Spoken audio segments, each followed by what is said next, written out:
Hoy las amenazas cibernéticas son más sofisticadas que nunca. Por eso necesitas asistir al Seminario Internacional de Ciberseguridad. Tendrás la oportunidad de establecer contactos con otros profesionales de la ciberseguridad y conocer los últimos productos y servicios. Seminario Internacional de Ciberseguridad, Retos de la IA y la Continuidad del Negocio, este 15 de octubre de 2024, en Hotel Crown Plaza Corobici. Modalidad presencial y virtual disponibles. Regístrate hoy mismo. Hola, muy buenas noches, señoras y señores. Qué bueno que nos acompañan en el segundo webinar que realizamos. Les damos la más cordial bienvenida. Este webinar lo hemos denominado El estado de la legislación sobre inteligencia artificial a nivel mundial y en Costa Rica.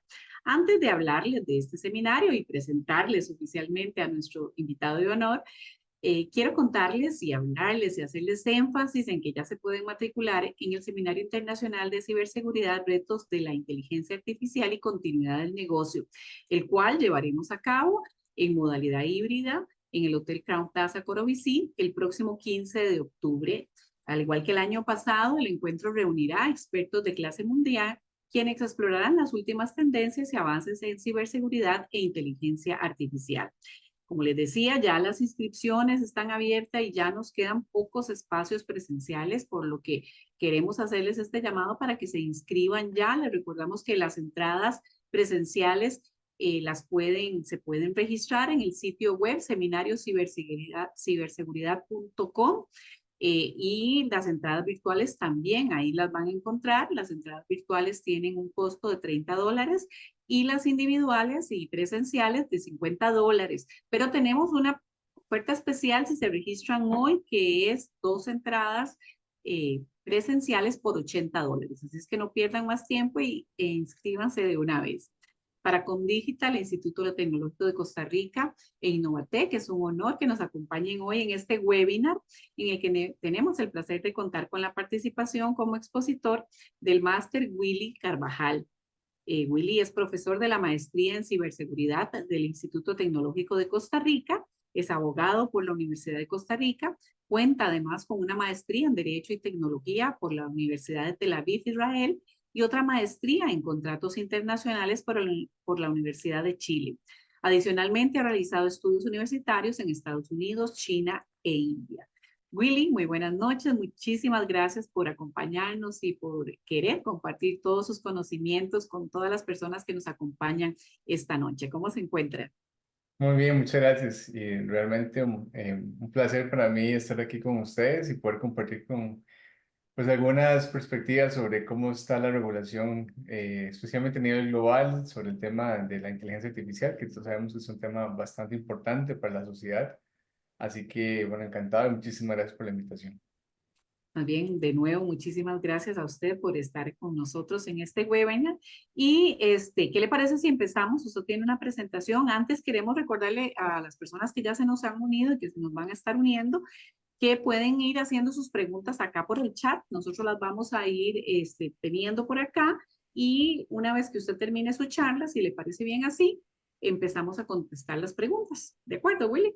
Perfecto, muchísimas gracias. Adelante, por favor. Bueno, muchísimas gracias. Nada más ahí quiero confirmar que ven la pantalla completa. Sí, señor, se está viendo bien. Bueno, muchísimas gracias. Eh, He titulado esta presentación El estado regulatorio de la inteligencia artificial. Y antes de quizás empezar con el tema de fondo, sí me parece importante hacer un disclaimer. Bueno, que esta presentación y toda la discusión que vamos a tener el día de hoy tiene un carácter estrictamente académico y que no representa ninguna posición oficial ni sugieren tampoco ninguna postura ni del autor ni de las instituciones en las que laboro.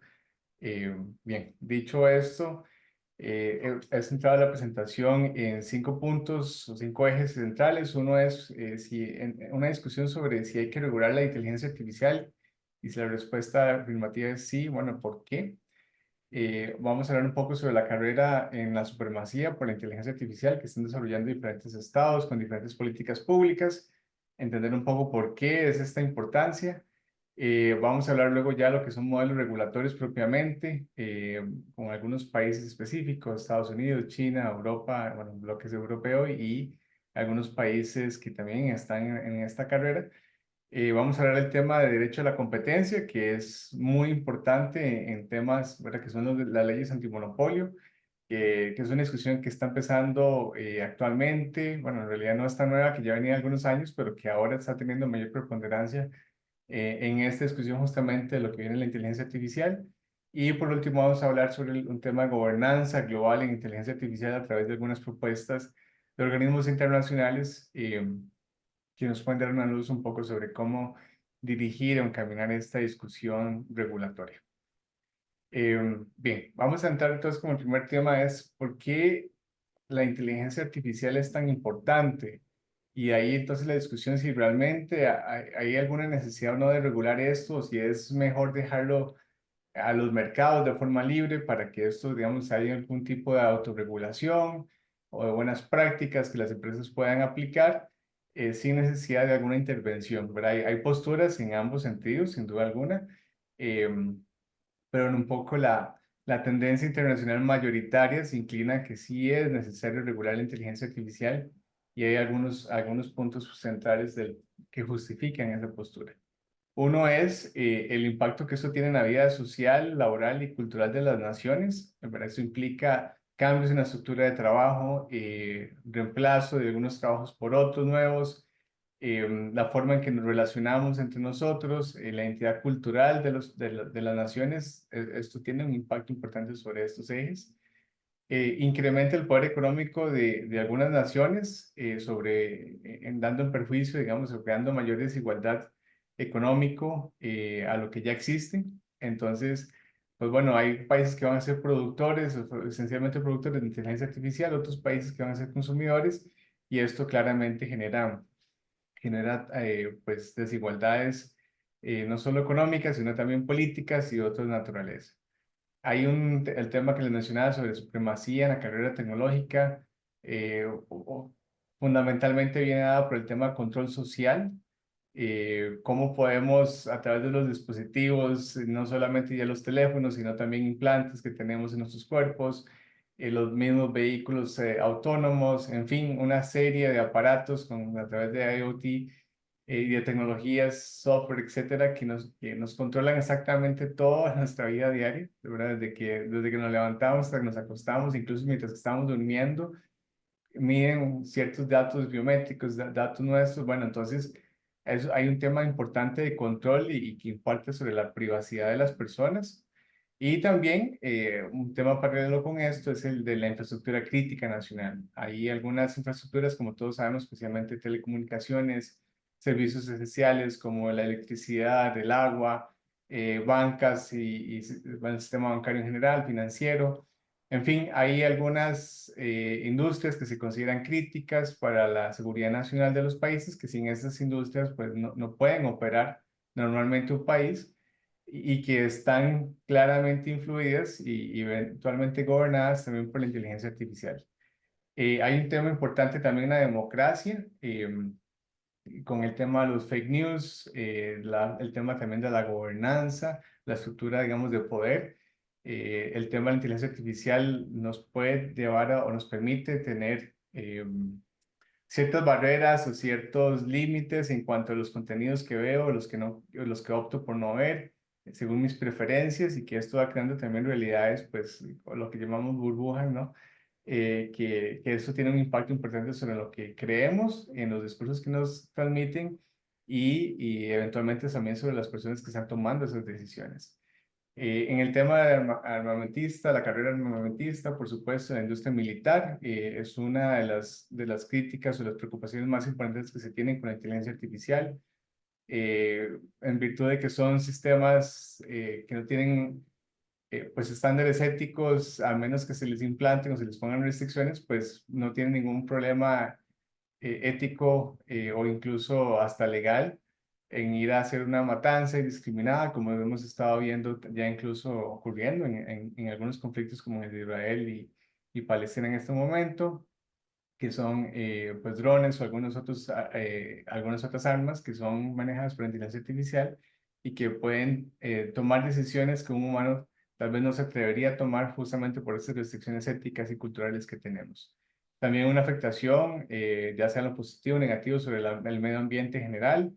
que por una parte nos ayuda a tener ciertos controles sobre lo que ocurre en el medio ambiente, por ejemplo, en el Amazonas, para poder determinar si están siendo cortados o talados ciertos árboles, en fin, o muchos otros usos que pueden ser muy beneficiosos, claro, pero también que al mismo tiempo el gran consumo de energía y las fuentes de esta energía para generar la inteligencia artificial, para mantener todo ese software, el procesamiento de datos, pues también tiene un impacto ambiental fundamental. Y el impacto que también la carrera armamentista puede tener sobre los recursos culturales de las naciones, pero la destrucción de, de infraestructura histórica, cultural, que puede ser básicamente destruida a través de estos aparatos. Bueno, softwares, lo que fuera. Lo que ya les mencionaba, el tema de invasiones en la privacidad, discriminación que se pueden haciendo, social scoring, el acceso a ciertos bienes o servicios públicos dependiendo de, de la, del nivel de puntuación social que yo tenga, que es algo que ya hemos visto en algunos países, incluyendo no solo China, también incluso en la en Inglaterra. Pues bueno, eso claramente genera un tema de discusión fuerte a nivel geopolítico. El tema de la propiedad intelectual también, ¿verdad? Violaciones que se han dado en derechos de autor por parte de inteligencia artificial, especialmente en el entrenamiento de los algoritmos, y las discusiones que esto surge sobre, bueno, hasta dónde yo tengo derecho a compensar o que me compensen si soy titular de esos derechos de propiedad que me están siendo violentados. ¿Quién me compensa? ¿Quién es la persona responsable finalmente? ¿Quién está detrás de esto? Sabemos que hay un montón de actores que intervienen, desde quien está el hosting en la nube, desde el desarrollador, el programador, el que vende finalmente el producto. En fin, hay una gran cantidad de actores en el medio que no está clara las reglas sobre protección al consumidor. El tema de violaciones al derecho internacional, que ya mencionaba especialmente. El tema de rendición de cuentas, ¿no? ¿A quién exigimos responsabilidad?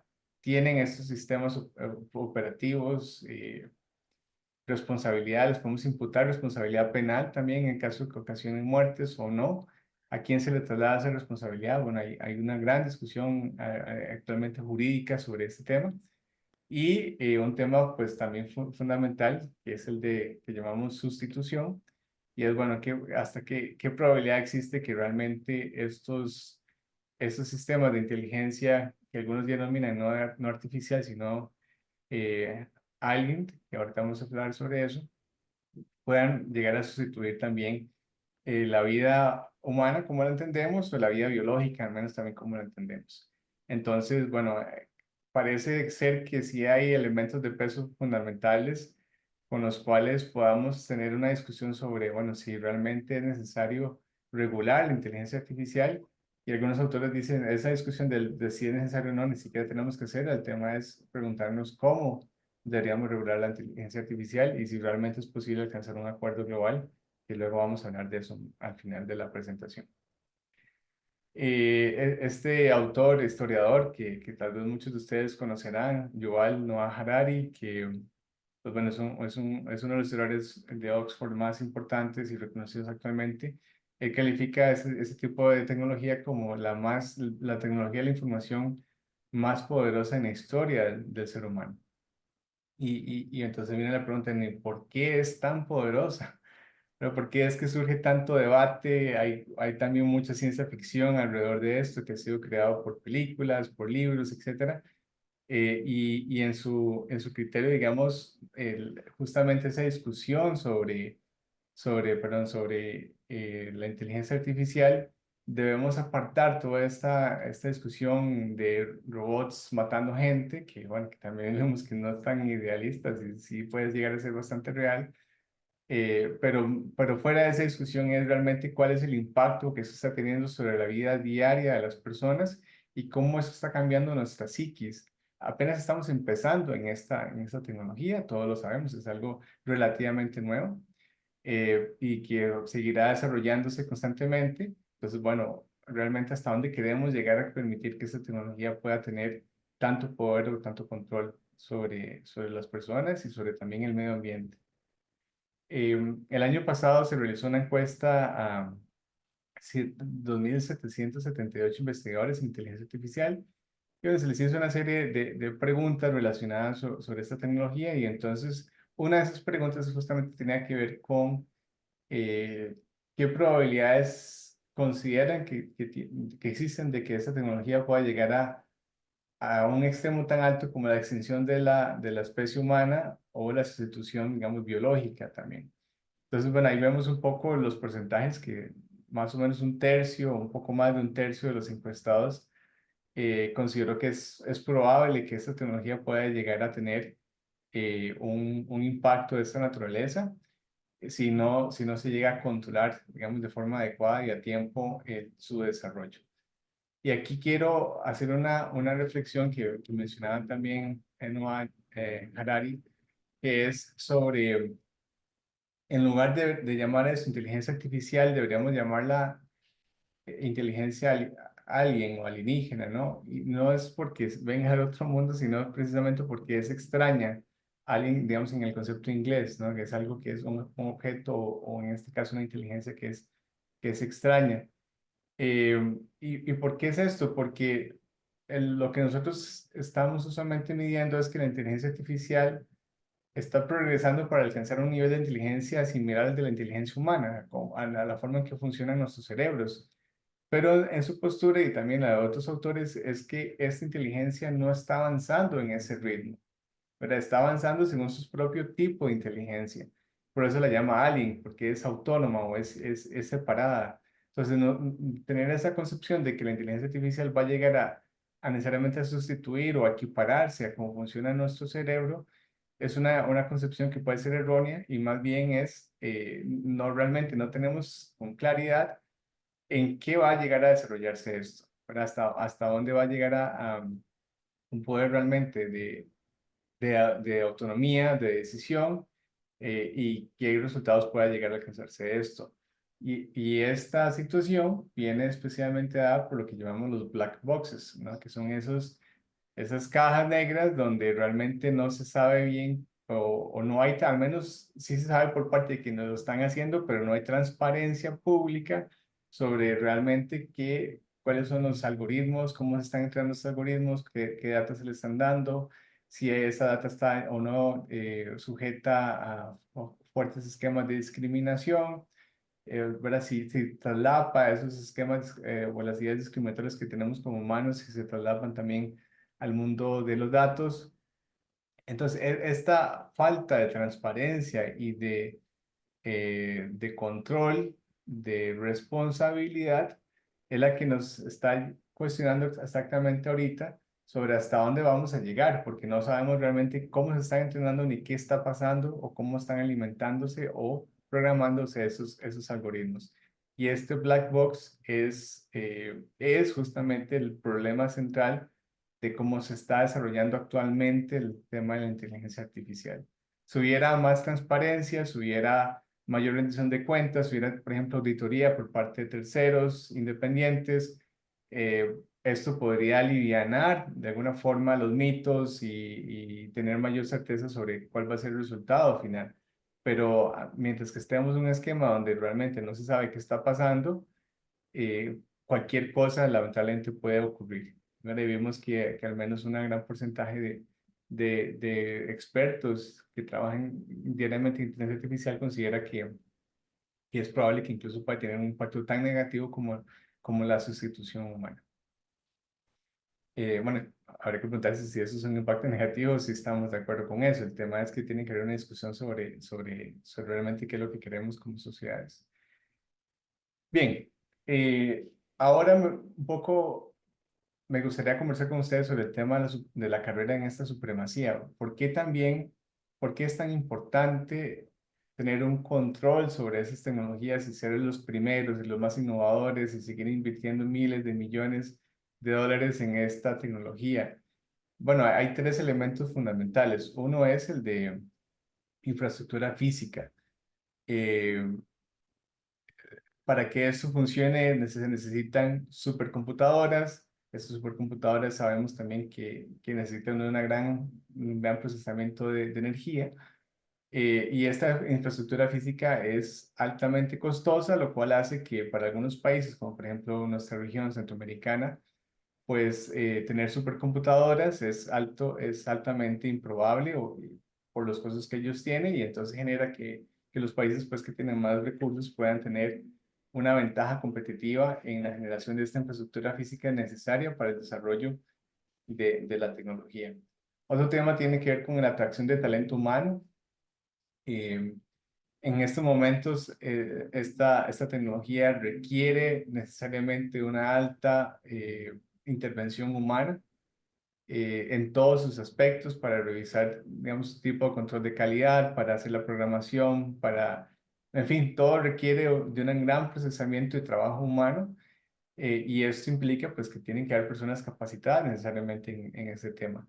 Y hay una guerra o llamémosle una guerra de una forma así, metafórica, entre los países por atraer, y entre las empresas también, por supuesto, para atraer cierto talento humano que se considera esencial, y la atracción de talento humano de algunos países que no están tan avanzados en infraestructura física o en desarrollo comercial hacia países productores de inteligencia artificial, generando entonces o acentuando más esta desigualdad entre los países.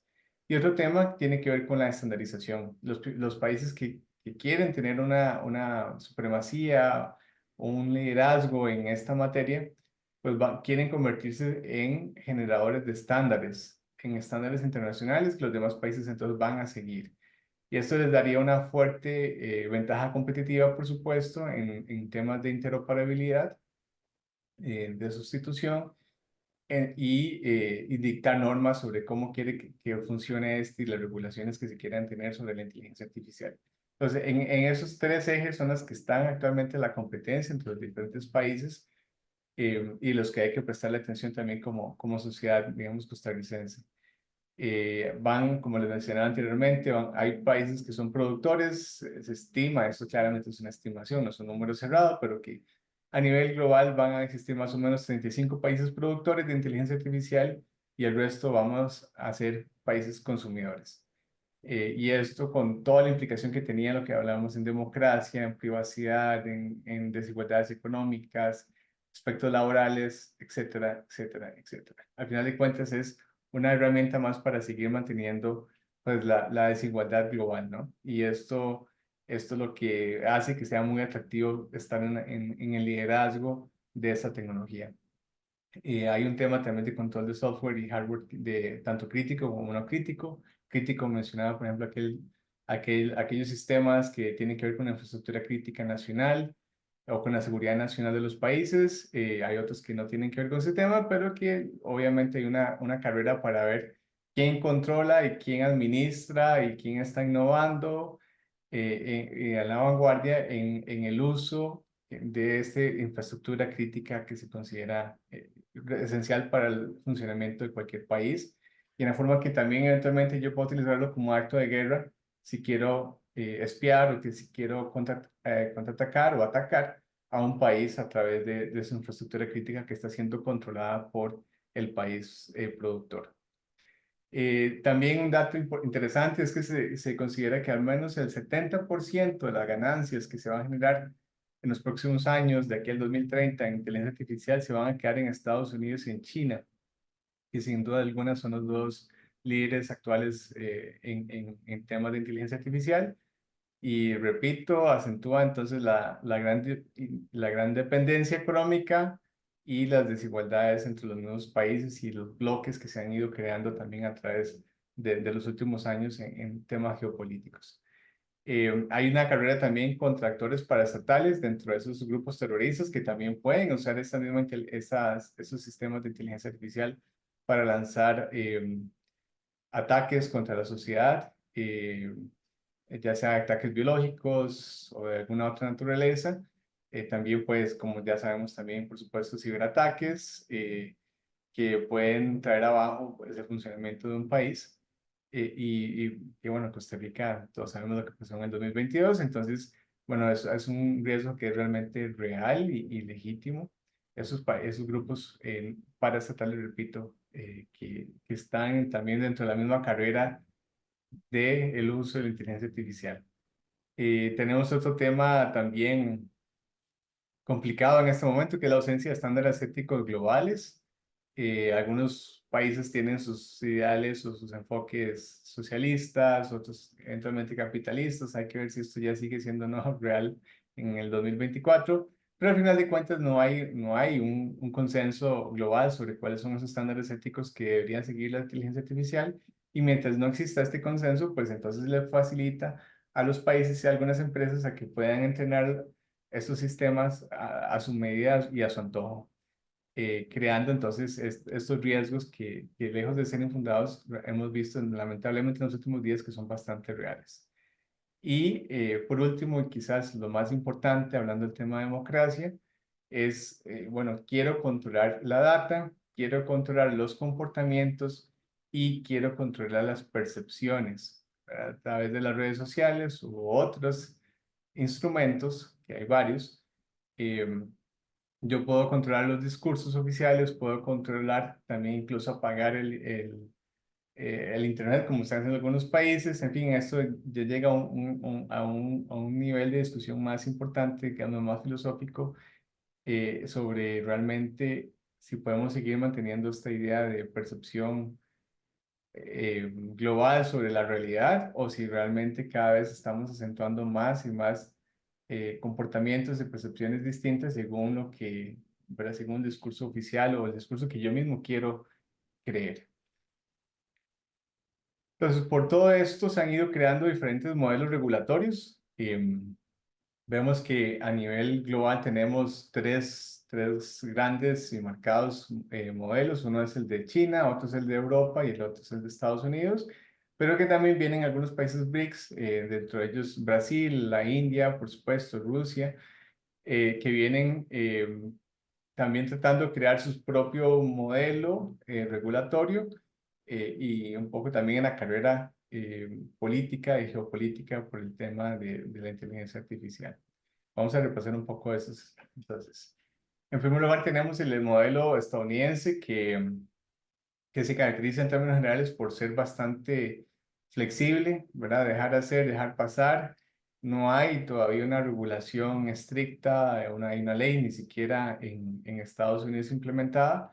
Lo único que, digamos, lo más cercano que se tiene es un acuerdo voluntario que se firmó en octubre del 2022 con las principales empresas de inteligencia artificial, donde se enunciaron, digamos, algunos principios éticos generales que deben seguir las empresas, y ellos los llaman Voluntary Blueprint for AI Bill of Rights. Entonces, incluso estamos hablando, bueno, de una carta fundamental en inteligencia artificial, pero repito, es un código ética o de buenas prácticas voluntario totalmente, no es coercitivo, no se puede, no puede ejecutarse de ninguna forma. Y esto, bueno, fue seguido un año después por un decreto ejecutivo del presidente Biden, que se llama Safe, Secure and Trustworthy AI.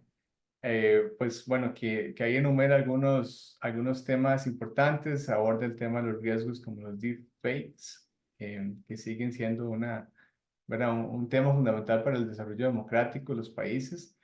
El tema de uso de la inteligencia artificial de armas nucleares y armas biológicas, en principio nos prohibiendo este tipo de actividades. Algunos cuestionamientos sobre derechos civiles y privacidad de las personas, que repito, también en Estados Unidos no hay una ley federal sobre protección de datos, hay leyes estatales, California, etcétera. Digamos que, bueno, no es California que ha sido el líder en este tema, pero creo que hay otros países, otros estados también que han tenido un desarrollo importante, pero no hay una ley federal en temas de privacidad y uso de datos personales. El fomento de la innovación, por supuesto, que es lo que los países quieren, tener esa supremacía y ser los primeros en temas de innovación, y el uso responsable de AI por parte del gobierno. Entonces, bueno, eso es un poco, digamos, el esquema regulatorio que hay en Estados Unidos. Repito, nada de una ley ni tampoco una regulación estricta, sino más un enunciamiento de principios, de riesgos, eh, y algunas prácticas prohibidas muy específicas como el uso de armas nucleares y armas biológicas por parte de la inteligencia artificial, pero que un poco la filosofía de este país ha sido dejar que las empresas sigan explorando y eventualmente cuando sea necesario, pues se regule. Tenemos en contraposición, no sé si en contraposición necesariamente, pero tenemos por otra parte el modelo europeo, eh, que fundamentalmente viene dado por la ley de inteligencia artificial que fue ya acordada por el Parlamento Europeo este año, a inicios de este año, en marzo, y que, bueno, nos hace ver un poco también el proceso complejo que esto lleva. Esta ley llevó más o menos 5 años, un proceso de negociación entre los Estados miembros, y bueno, que es un bloque, ¿verdad?, de 27 países, versus ahora si queremos meter en la misma canasta a los 200 países aproximadamente que tenemos en el mundo, ¿verdad? Entonces, ¿cuánto nos va a llevar realmente ponernos de acuerdo en ese tema tan importante? Esta ley sigue un enfoque basado en riesgos, entonces, entre los riesgos más altos, es un riesgo, entonces la actividad está prohibida, riesgos bajos de afectación sobre la democracia, los valores, la privacidad, etcétera, pues entonces no son regulados, y un nivel intermedio pues que sienta con una regulación por parte de algunas autoridades que apenas están empezando a crearse y que van en los próximos 2 años a empezar a ejercer funciones. Entonces, bueno, repito, es un enfoque basado en riesgos, eh, riesgo medio, riesgo alto, riesgo bajo, y según ese nivel de esa calificación, ahí se tienen entonces diferentes obligaciones legales que las empresas tienen que cumplir antes de lanzar un producto al mercado, o bien del todo la prohibición absoluta de lanzar un producto al mercado que regule una actividad que está considerada prohibida. Esta ley es importante destacar que es únicamente para el uso de inteligencia artificial con usos civiles o comerciales, pero excluye de todo el uso de la inteligencia artificial en el tema de la industria armamentista. No es que prohíbe el uso de inteligencia artificial en la industria armamentista, sino que esta ley no regula el uso de la inteligencia artificial en temas de armamentos o en temas de ejércitos, etcétera. Esto, digamos, queda todavía a discreción de cada país la regulación que quiera darle al tema, y únicamente se enfoca en temas comerciales o de uso civil. Esta ley también entra en complemento con otras regulaciones que la Unión Europea ha venido lanzando en los últimos años, especialmente a partir del 2018, con el Reglamento General sobre Protección de Datos, o el GDPR, y también con las leyes que se emitieron en el año 2022, el Digital Markets Act y el Digital Service Act, que vienen un poco a complementar las leyes de competencia que ya tenía la Unión Europea a través del artículo 102 del Tratado de Funcionamiento de la Unión Europea, y que vienen un poco a poner orden en el uso sobre las responsabilidades y reglas que tienen que seguir las empresas eh, que están en el sector tecnológico, y evitar, ¿verdad?, las concentraciones de poder, los antimonopolios, etcétera, etcétera, y también tener responsabilidades o responsables claros en caso de que se presenten situaciones de riesgo para las personas o para el gobierno. Y es un enfoque, al menos esta ley europea tiene un enfoque basado en el ser humano como centro de la tecnología. Entonces, pues bueno, que cualquier tipo o uso o desarrollo de inteligencia artificial que atente contra la integridad humana, contra la dignidad humana, pues se considera un uso prohibido. Esta es la primera ley, digamos, más desarrollada. China tiene una ley, digamos, incluso un poco antes que la europea, pero que realmente es un instrumento completo, coherente, que se complementa con otras leyes. Pues me parece que la ley de inteligencia artificial de este año en Europa, pues es quizás la pionera en el mundo sobre esta materia. En el caso de China, es un modelo interesante porque China ha optado, a pesar de que tiene una ley bastante general sobre inteligencia artificial, su enfoque no ha estado tanto en el modelo legislativo de desarrollo regulatorio a través de un órgano parlamentario, sino más bien a través de la estandarización. Lo que les mencionaba antes, los países están buscando infraestructura física, talento humano y estandarización. China ha optado por hacer un gran énfasis en este último aspecto, en estandarización, Y vemos que incluso desde el año 2018 ya China sacaba a la luz un white paper sobre estandarización en temas de inteligencia artificial y fue actualizado en el año 2022. Incluso participaron empresas como Microsoft y algunas otras empresas americanas. Y que lo que ha estado haciendo el gobierno chino es darle un rol protagónico bastante activo a la academia y a las empresas privadas para que empiecen a trabajar sobre cuáles son estos niveles de estandarización. Eh, y ha ido cambiando, al menos en ese tema específico, a un rol de un gobierno que dicta la pauta pública, la política pública, a uno liderado, digamos, más por el sector privado, claramente siempre de alguna forma bajo un control importante del gobierno, donde el gobierno es quien designa a las personas que participan en esos grupos de trabajo o a las empresas que van a estar, digamos, formando parte de los espacios regulatorios, sandboxes, etcétera. Pero, digamos, a diferencia tal vez de lo que uno podría creer, de que es un Estado central que está regulando y tomando decisiones de forma, digamos, vertical, China ha estado en este tema, repito, inteligencia artificial, optando por un modelo más bien más abierto, donde la academia y las empresas privadas están jugando un rol preponderante en la definición de cuáles son los estándares que tiene que seguir la industria. También ha habido una estandarización que llamamos de facto, es decir, de aquella que es ejercida por las empresas que tienen más poder en el mercado. Y dentro de eso el gobierno chino lanzó el The National AI Team, que reúne a una serie de empresas y de actores importantes en el tema de esta industria. Y, por ejemplo, el gobierno chino ha estado dando a algunas empresas el poder de intervenir en ciertas materias a través del uso de inteligencia artificial. Por ejemplo, en tema de vehículos autónomos, a Baidu, en el tema de la data pública de hospitales y médica en general, Tencent, y el tema monitoreo y infraestructura de las ciudades, Alibaba, que es, bueno, que todos conocemos también un monstruo chino, y a estas empresas entonces les ha dado la potestad de poder empezar a ejercer una experimentación y empezar a dictar también algún tipo de estandarización sobre esa industria específica que a cada uno le fue asignada. También tenemos otra norma que es el SAC, el TC 260, que es sobre seguridad de la información tecnológica. Mucho tiene que ver con el tema de algunos ejercicios de los derechos de los ciudadanos en temas de protección de datos personales. Y a su vez también se convirtió en la primera regulación sobre AI generativa, sirviendo como criterio, como es aquí, para el content moderation. Entonces las empresas tienen que seguir estas reglas para hacer moderación de contenido que se genera a través de inteligencia artificial.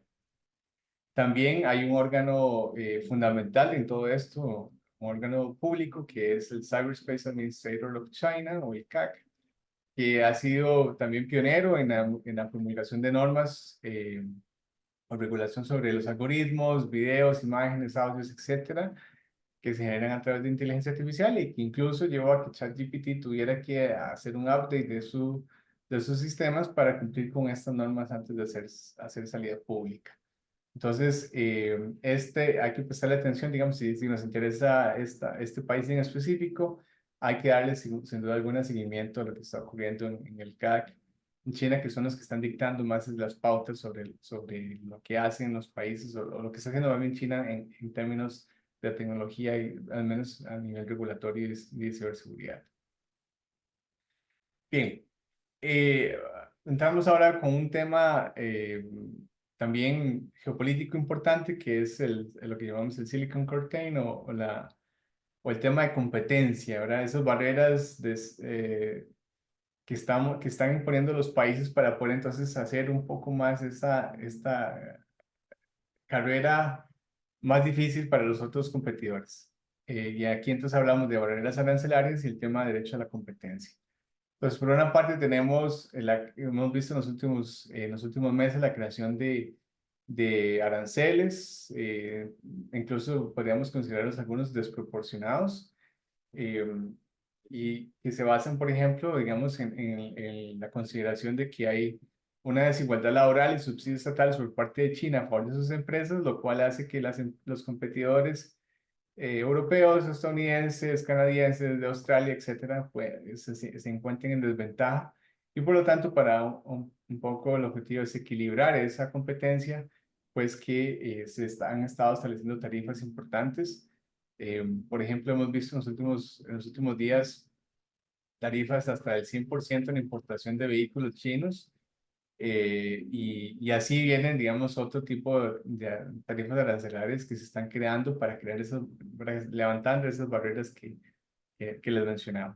Otra ley importante es el CHIPS Act o el Chips and Science Act de Estados Unidos, que también impone restricciones a las empresas estadounidenses para la exportación de chips y otros dispositivos esenciales para el desarrollo de la inteligencia artificial a favor de China, ¿no? Entonces, esto está generando que claramente que tratando de crear algún tipo de frenar el desarrollo que tal vez China ha tenido más a la vanguardia y más de ventaja, o que tiene actualmente una ventaja competitiva sobre otros países, pero que en la práctica esto puede llegar a tener una consecuencia también importante, es el desarrollo de modelos sobre inteligencia artificial bastante diferentes de lo que ocurre en Occidente y lo que ocurre en el Oriente. Y un poquito vamos a hablar de eso más adelante. Luego el tema de competencia, también tenemos discusiones fuertes que están dando, especialmente en Estados Unidos, sobre el llamado que algunos políticos y abogados, defensores de derechos civiles, etcétera, están haciendo para romper algunos monopolios que tienen algunas empresas, especialmente, bueno, Microsoft, Google, el mismo, los grandes, digamos, las grandes empresas procesadoras de datos, Amazon, por ejemplo, que el objetivo es, bueno, tratar de romper esos monopolios en empresas más pequeñas, que se creen esas murallas chinas internas y que por lo tanto haga que la competencia florezca y que no se quede toda la concentración de poder en muy pocas manos, ¿verdad? Y esto ha sido también un poco el modelo que la Unión Europea ha estado implementando con esas dos leyes que ya lo mencionaba antes, el Digital Markets Act y el Digital Services Act, que vienen un poco a poner limitaciones en términos de competencia y a sancionar aquellas conductas que se consideran antimonopólicas, especialmente que puedan poner en riesgo la vida democrática y también la misma seguridad y la integridad de las personas. También China ha estado optando por un modelo similar a este y revisó la ley antimonopolio en el año 2022 para justamente también hacer un gran énfasis en temas de empresas tecnológicas y evitar que haya una excesiva concentración de poder a favor de esas empresas por el riesgo que esto también les puede implicar a los mismos gobiernos, que sean más poderosos que los gobiernos. Y entonces aquí hay una discusión fuerte también a nivel internacional sobre cuáles son los límites que se tienen que poner las empresas tecnológicas, y una de esas opciones que ya se ha aplicado también en el pasado es romper esos monopolios y dividir las mega empresas en empresas pequeñas que puedan empezar a competir entre sí.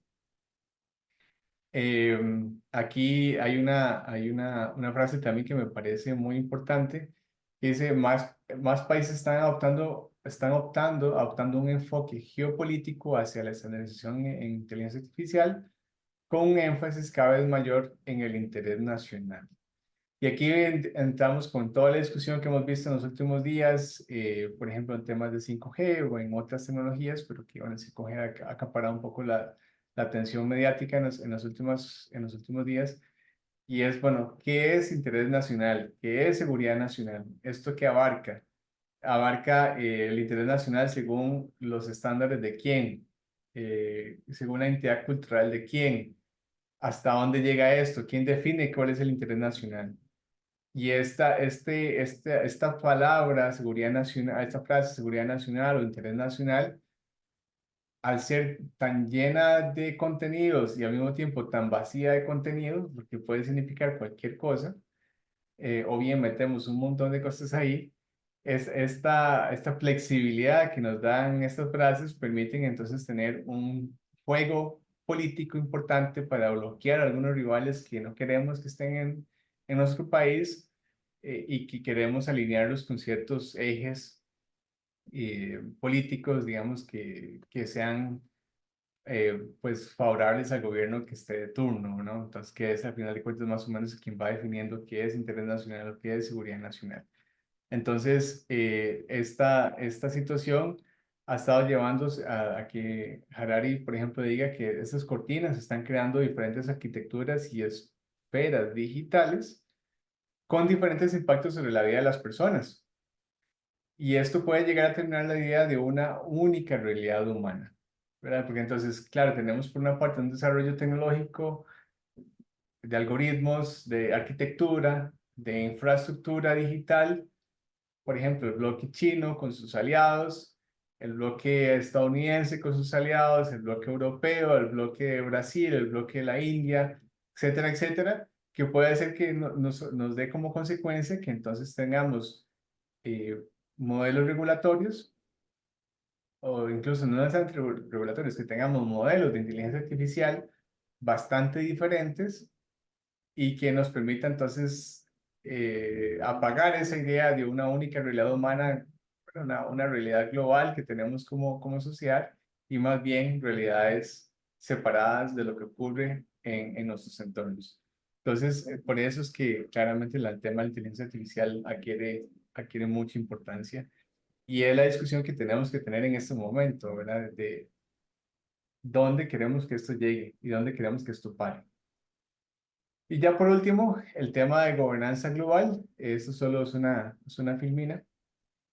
Y es que ya hemos empezado a ver algunos actores como las Naciones Unidas que lamentablemente en los últimos años se han ido desacreditando por su incapacidad también de gobernanza justamente. Pero también tenemos otros actores como la OCDE, los G-Groups o el G7, el G20, etcétera, que han empezado a tener también un rol activo en la definición de, bueno, un marco común, marcos comunes éticos, de riesgos generales sobre cómo es la inteligencia artificial, porque tenemos una explosión de desarrolladores, de implementadores, de usuarios, tenemos cada vez más rapidez, más autonomía, más opacidad, ¿verdad? Repito, de opacidad es no saber qué es lo que está pasando, un multilateralismo a nivel político que es cada vez más difícil alcanzar grandes acuerdos internacionales, y lo estamos viendo ahorita con la Convención sobre Crímenes en el Ciberespacio, que bueno, finalmente está llegando a un acuerdo, pero que ha costado muchísimos años y meses de trabajo por tener una definición sobre algunos crímenes que se consideran en el ciberespacio. Entonces, esto lo que nos permite es que tenemos un escenario político muy complejo donde es muy difícil alcanzar grandes acuerdos internacionales que los países adopten, grandes bloques que se han ido creando a través de ideologías políticas y intereses económicos y tecnológicos, y bueno, de alguna forma una luz que algunos organismos internacionales tratan de dar, creando grupos de trabajo, expertos y expertas en AI que vengan a hacer algún tipo de consenso de diferentes nacionalidades, como por ejemplo está haciendo la ONU a través de un programa que se llama Global Digital Compact. Entonces, bueno, un poco ahí es donde está un poco la luz de hacia dónde queremos llegar, y que realmente a través de la cooperación internacional es la única forma de que podamos tratar de tener un esquema que no rompamos esa única realidad humana y realmente se respeten los principios pues que hemos ido construyendo en los últimos siglos, ¿no? En los algo nuevos en los últimos siglos. O bien, si la discusión es no queremos eso, queremos romperlo por completo, pues entonces que sea al menos consensuado y que no venga impuesto por alguno o muy pocos actores en detrimento del resto de la humanidad. De mi parte, esto sería todo, tal vez como para dar el espacio si hay algunas preguntas, pero agradecerles por el tiempo, por escucharnos y realmente estamos abiertos a cualquier duda. Muchas gracias, Willy. Sí tengo por acá alguna pregunta, bueno, varias preguntas. Tal vez comenzamos con esta, Willy, para repasar. Dice, tal vez me adelanto a la presentación, eso fue hace un ratito, pero hay indicios o tienen conocimiento si el gobierno de Costa Rica u organizaciones como el CEPIC o el MISIT proyectan plantear pautas o normativas para regular la IA en el país. Esta la hace Enrique Quiroz. Bueno, buenas tardes, Ricky. En efecto, digamos, si hay un proyecto de ley ya presentado en la Asamblea Legislativa y algunos otros proyectos también que se han ido presentando, no necesariamente en la Asamblea, pero en algunos espacios de trabajo, que tienen como objetivo regular los aspectos éticos de la inteligencia artificial, ¿verdad? Y que es un elemento importante, por supuesto, por lo que hemos estado discutiendo, pero que también hay un elemento que nosotros como país no estamos discutiendo, ¿verdad? Y eso es claramente a mi juicio totalmente personal, ¿no? Y es el tema de infraestructura física, talento humano y estandarización. Pero porque si nosotros tenemos una ley que dice, bueno, no se puede matar con AI, bueno, pero si nadie está haciendo inteligencia artificial, pues de poco sirve eso, ¿no? El tema es realmente si como país queremos no ser un país consumista de inteligencia artificial, sino también productor, y tiene algún tipo de participación ¿verdad? En la geopolítica regional, pues definitivamente tenemos que mirar a esos tres factores y ver cómo nosotros entonces empezamos a traer talento, a generar talento nuevo, que se quede en el país. Cómo vemos el tema de las supercomputadoras, ¿verdad? Las universidades públicas, sin duda alguna, tienen un rol fundamental en eso, pero no solamente las universidades públicas, también en la cooperación con el sector privado y los gobiernos internacionales, la misma cooperación internacional. Entonces, sí hay que prestarle atención a ese aspecto y que creo que es al que menos se le ha prestado atención y que es la clave de todo esto. Por otra parte, también hay un tema fundamental que tiene que ser revisado a nivel de Costa Rica, y es el de la actualización de la Ley de Protección de Datos. Nuestra ley es del año 2011. Esa ley se basó en el modelo europeo de la primera ley sobre protección de datos del año 95. Ya estamos 2024, ya tenemos una versión 2.0, que es el GDPR de la Unión Europea, y nosotros estamos todavía en la versión del año 95, ¿verdad? Entonces, eso claramente nos hace que hay una desventaja porque no tenemos una actualización de la ley de protección de datos, que es la base para que todo esto pueda sostenerse. Si no hay una ley de protección de datos, si no hay reglas claras, si no hay control ni sanción, pues entonces implicaría darle la bandera blanca a las empresas y a los gobiernos para que usen y hagan lo que quieran, y eso es lo que no deseamos que ocurra, ¿verdad? Willy, tenemos varias preguntas. Esto significa pues que ha estado bien interesante su presentación y sé que usted está preparadísimo para todo. Bueno, hay una persona que nos dice, incluso los felicito, buenas noches por el tema. Quiero saber si nos harán el favor de enviarnos a nuestros email esta presentación. Nosotros enviamos después a los correos que ustedes nos dieron cuando se registraron, les mandamos todo el webinar. Hay una pregunta por acá que dice, ¿qué tan profundos consideran que se deben modificar, reformar las leyes costarricenses para acoplarnos a los cambios tecnológicos, ya que se perciben con la inteligencia artificial? Es un poco lo que usted acaba de decir, pero quizá complementamos si usted lo considera. Sí, yo básicamente diría eso mismo, ¿verdad? Que tenemos que tener una discusión como país sobre cuál es el rumbo que queremos tomar y si realmente queremos tener un rol protagónico, o bien si es simplemente, ¿verdad? Un país que consume, que eso también es una decisión. No, el tema es tomar la decisión. Yo no creo que realmente la decisión vaya por ahí, sino también ver cómo salimos un poco de la desigualdad. Costa Rica es un país que ha ido creciendo que en los últimos años económicamente, que tiene un rol cada vez más protagónico a nivel internacional, y tenemos algunas ventajas competitivas que otros países no tienen. Y esa ventaja competitiva fundamental que tenemos nosotros es la producción de energía limpia, que esto nos hace que muchas empresas seamos atractivos para muchas empresas que vengan aquí a invertir, a desarrollar tecnología, justamente por la matriz energética limpia que tiene Costa Rica. Entonces, en la medida que nosotros sigamos avanzando en producción de energía limpia, eh, y en realmente la protección del ambiente, esto podemos ser como una marca país para poder generar inteligencia artificial que sea limpia, al menos limpia energéticamente, y que nos permita a nosotros catapultarnos como un país referente a nivel global, ¿verdad? Entonces yo creo que ahí es un tema, claramente es un tema de discusión público, pero creo que tenemos que sacarle ventaja a esa ventaja competitiva que ya nuestros antepasados han ido construyendo en los últimos años y que nosotros tenemos que sacarle provecho. Aquí tenemos otro de las personas asistentes que va más allá y le pregunta que qué medidas específicas propondría para aumentar la transparencia en el desarrollo y entrenamiento de algoritmos de IA en Costa Rica y cómo podrían estas medidas aliviar los temores sobre la caja negra.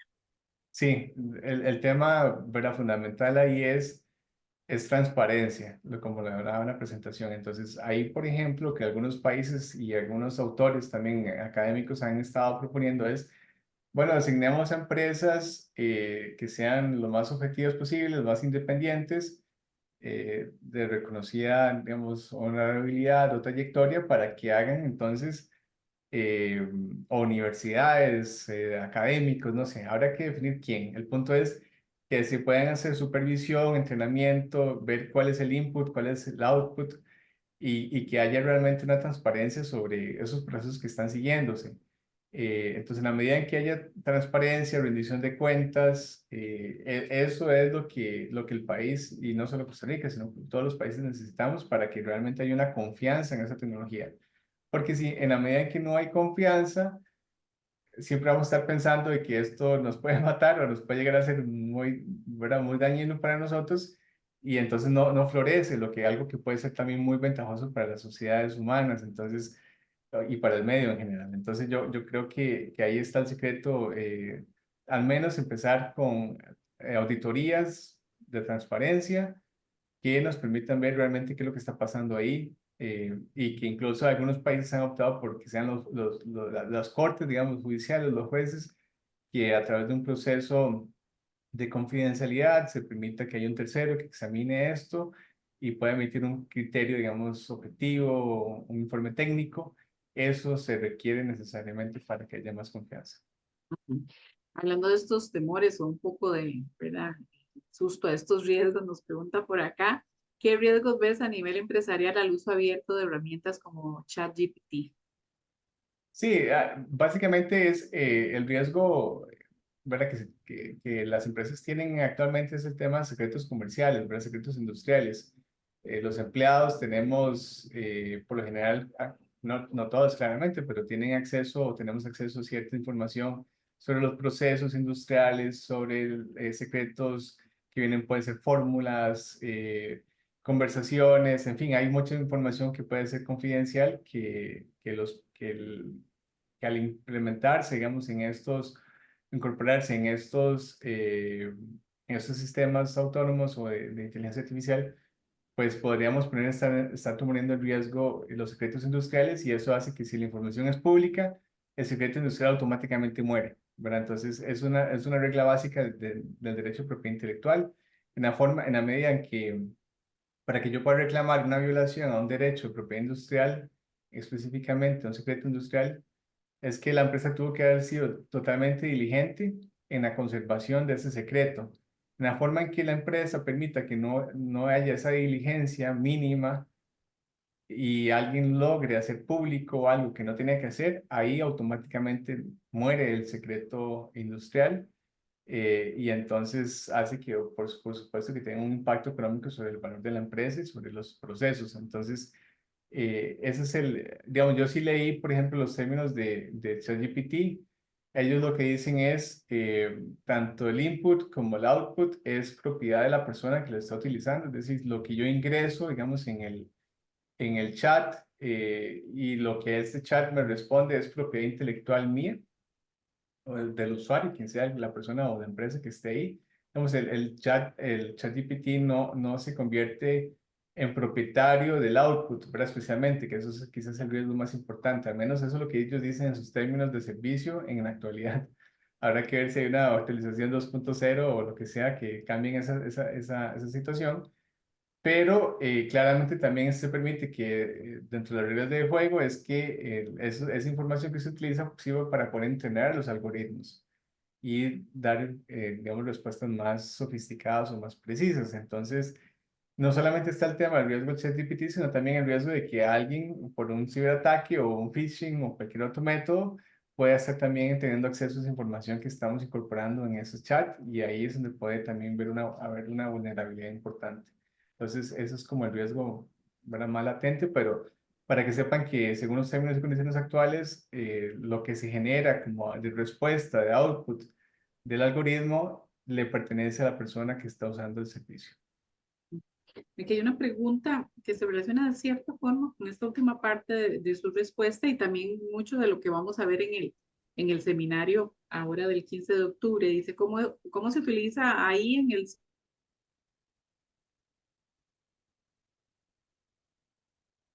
cibercrimen? ¿Y qué medidas deben tomar? No sé si es una pregunta que usted nos puede responder a cabalidad o es algo que vamos a dejar y completar en el seminario. Pero miras que se me cortó cuando, como una parte que si lo puede repetir, se lo agradezco. Ah, creo que sí, que se me baja un poquito la internet. Lo que decía la pregunta directamente es cómo se utiliza ahí en el cibercrimen y qué medidas deben de tomar el Estado para proteger la infraestructura crítica.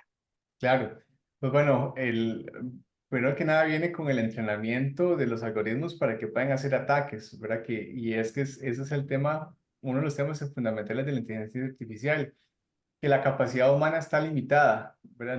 Nuestro cerebro, nuestras capacidades físicas que tenemos para, por ejemplo, un ataque, están limitadas hasta cierto punto, hasta cierto alcance. El tema de inteligencia artificial es que no tienen esos límites.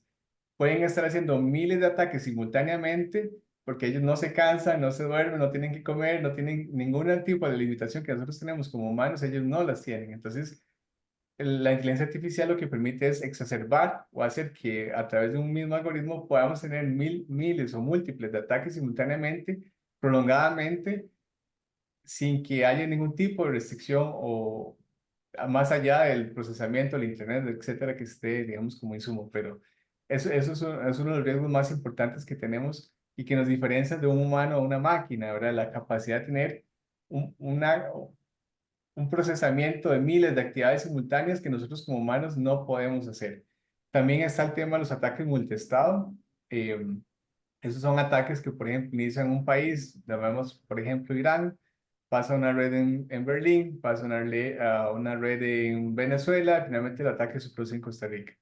Entonces, esos ataques multiestado hace que son bastante comunes, es para justamente distraer dónde está el origen del ciberataque. Entonces, con la inteligencia artificial, perfectamente se facilita que esos ciberataques tengan múltiples estados, múltiples algoritmos y que sea muy difícil la detección policial de realmente dónde se está ocurriendo y cómo frenar, digamos, de manera adecuada el ciberataque, ¿verdad? Entonces, esos son simplemente dos ejemplos de cómo la inteligencia artificial sirve para hacer, digamos, ataques masivos en términos de seguridad informática. Vamos a cerrar con esta pregunta porque recordemos que este es un abrebocas para el seminario del 15, así que nuevamente los invitamos. Ahí vamos a tener a Willy también respondiendo más consultas. Esta dice así, Willy dice, excelente charla, saludos.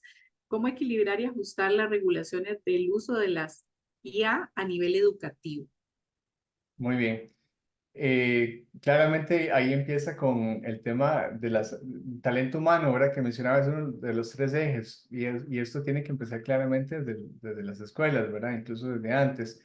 Es ver cómo nosotros realmente podemos enseñar a que esto es una herramienta que nos permite, una herramienta educativa, una herramienta de formación, pero que no sustituye otras capacidades que de momento nosotros los humanos tenemos como ventaja de las máquinas, ¿verdad? O de los algoritmos y es justamente la actividad creativa, la capacidad, digamos, de imaginativa.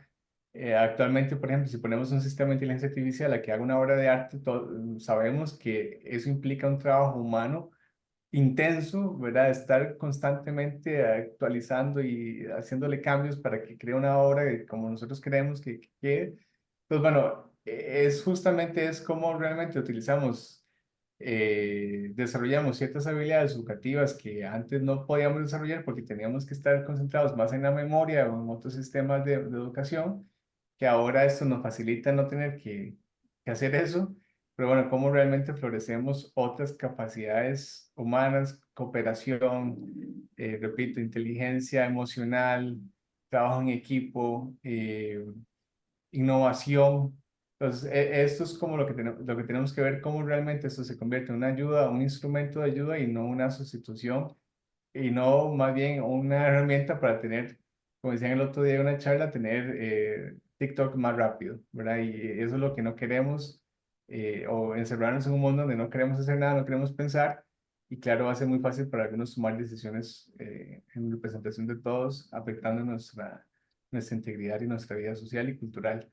Entonces, creo que por ahí va bien el uso adecuado de esta inteligencia artificial pues bueno, eso es algo que apenas está empezando a explorar y que hay que seguir estudiando realmente psicológicamente cómo podemos utilizar esto para que desarrollar habilidades que tal vez nosotros no teníamos desarrolladas dado el sistema social y educativo en que antes nos creamos y que ahora cambió a partir de esta nueva tecnología.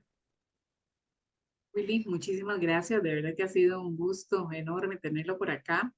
Esperamos contar con usted lógicamente en el seminario y le recordamos, les agradecemos y le recordamos a todas las personas que nos acompañaron hoy que deben registrarse porque los cupos son limitados en modalidad presencial. Lo pueden hacer en seminariociberseguridad.com. Hoy extendimos una oferta especial para quienes nos acompañaron de un 20% de descuento. Por acá en los mensajes les dejamos dónde tienen que entrar para adquirir ese descuento especial. Y vamos a tener más webinars, así que muy atentos a la información que les estaremos compartiendo por las redes sociales del seminario, por el grupo de WhatsApp, por todas las vías de contacto que tenemos.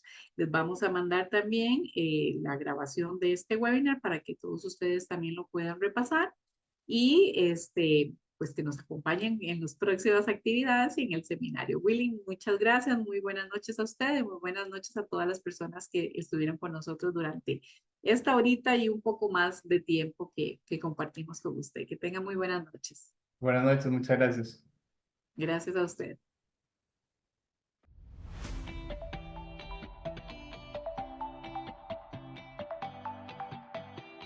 Hoy las amenazas cibernéticas son más sofisticadas que nunca. Por eso necesitas asistir al Seminario Internacional de Ciberseguridad. Tendrás la oportunidad de establecer contactos con otros profesionales de la ciberseguridad y conocer los últimos productos y servicios. Seminario Internacional de Ciberseguridad, Retos de la IA y la Continuidad del Negocio, este 15 de octubre de 2024, en Hotel Crown Plaza Corobici. Modalidad presencial y virtual disponibles. Regístrate hoy mismo.